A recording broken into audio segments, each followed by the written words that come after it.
এরপরে মাসলা হলো, এইবার মাইয়াতকে নিয়ে আমরা জানাজা পড়তে যাই কি যাই না? তো মাইয়াতকে জানাজা পড়তে গেলাম, ওযু করলাম, ওযু করার পরে জানাজার নামাজ আদায় করতে গেলাম।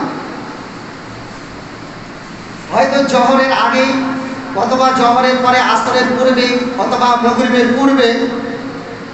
তো কিছু মানুষের ধারণা হলো যে যেই ওযু করে যে জানাজার নামাজ আদায় করেছি, ওই ওযুতে 5 ওয়াক্তের কোনো নামাজ পড়তে পারবো কি পারবো? জানাজার নামাজের ওযুতে 5 ওয়াক্তের নামাজ পড়তে পারবো কি পারবো না?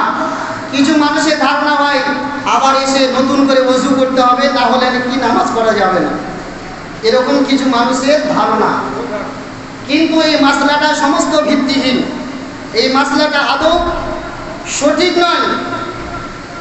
যে আপনি জানাজার নামাজ পড়তে গেলেন, জানাজার নামাজ পড়ার পরে ওই ওযুতে 5 ওয়াক্তের নামাজ পড়া যাবে না এমনটাই নয়। নতুন করে আর ওযু করার কোনো প্রয়োজন নেই।